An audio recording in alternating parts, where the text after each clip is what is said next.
ពីអ្នកកូនដើរលេងម្ដងបងប្អូននិយាយពីថាខ្ញុំជាមួយកូនស្រីខ្ញុំគឺកម្រណាស់បានដើរជុំគ្នា2នាក់តែសារនេះគឺថាគេឈប់សម្រាកមួយខែចិត្តចូលឆ្នាំចិនណាបងប្អូនអញ្ចឹងហើយក៏គេចង់ទៅមើលកុនហើយនាងខ្ញុំនឹងគឺរឿងមើលកុនមើលកោញអីហ្នឹងក៏មិនចង់ក៏មិនកម្រនឹងដែរក៏ប៉ុន្តែនៅឃើញថាកូនក៏កាន់តែធំហើយយើងក៏ដោគាត់អញ្ចឹងហើយខ្ញុំទៅតែលើកទី1ឯងបានដើរពីអ្នកកូនស្រីខ្ញុំនឹងបើថារដងជាមួយប៉ាជាមួយប្អូនអីអញ្ចឹងណាតែសារនេះសុំតែ2នាក់ទេនិយាយទៅរដងគឺកំមតែម្ដងខ្ញុំជាមួយកូនស្រីខ្ញុំបើមិនអញ្ចឹងទេមានប៉ាមានប្អូនមានគ្រួសារមានបងធំបងអីអញ្ចឹងណាបងប្អូនក៏ប៉ុន្តែសារនេះគឺថាសុំតែ2នាក់គាត់អញ្ចឹងនិយាយទៅចរិតកូនស្រីខ្ញុំនឹងរៀងចរិតមិនសូវអញញ៉ៃបងប្អូនហើយអញ្ចឹងមិនថាទៅណាម្ដងអីយកគាត់ទៅគឺគាត់អត់ព្រមទៅទេមិនងាយចង់ទៅហ្មងសិតតែសឡុតសិតតែថាអីបានថាទៅតាមខ្ញុំបើថាមុំគឺពិបាកតែម្ដងខ្ញុំឆ្ងល់ក្មេងសម័យឥឡូវបងប្អូនហើយ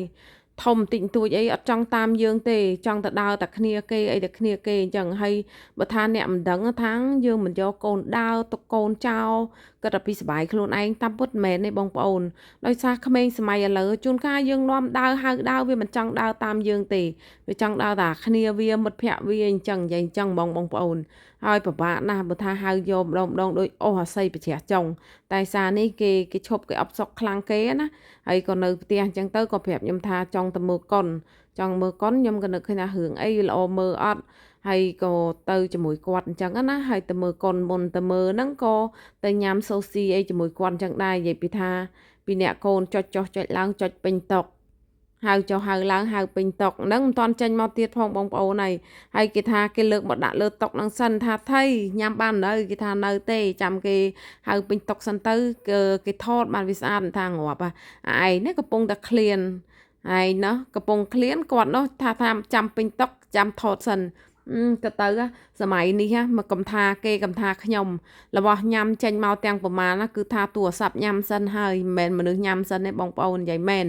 ហើយឥឡូវហ្នឹងពួកខ្ញុំហ្នឹងក៏ញ៉ាំហើយនាំគ្នាដើរទៅជន់លើទៅរកកន្លែងទិញសបុតចូលមើលកូនណាបងប្អូនអើយនិយាយពីថាកូនគេហ្នឹងនិយាយពីថាខ្ញុំទៅយំលង្ហើមភ្នែកបងប្អូននិយាយវាកំសត់ណាហើយនឹងទៅមកពួកខ្ញុំទៅដើរទៅរកទិញសបុតទេពេលដែលទៅនឹងចង់ខកម៉ោងទៀតទៅដំបូងហ្នឹងដូចថាមិនដែលទៅមើលកូនកម័ទៅណាខ្ញុំបងប្អូនដំបូងហ្នឹងទៅឈរអាកន្លែងគេទិញពោតទិញអីហ្នឹងស្មានកន្លែងហ្នឹងគេទិញសបុតដែរហើយកូនខ្ញុំក៏គាត់ម្នាក់សូវដើរលេងខ្ញុំអត់បដ ாய் បងប្អូនដល់ទៅពីអ្នកម៉ែកូនហ្នឹងទៅឈរអាកន្លែងហ្នឹងអាហ្នឹងទិញសបុតហើយណាពេលហ្នឹងពេលដំបូងបំផុតពេលមិនតាន់ទិញសបុតហ្នឹងគឺទៅឈរកន្លែងហ្នឹងបាត់ទៅហើយបងប្អូនហើយសបុតទិញហើយហ្នឹងទៅទិញពោតទិញអីអញ្ចឹងទៅដើម្បីចូលមកមើលកុនណាបងប្អូនហើយនិយាយពីថាកុនហ្នឹងគឺល្អមើលមែន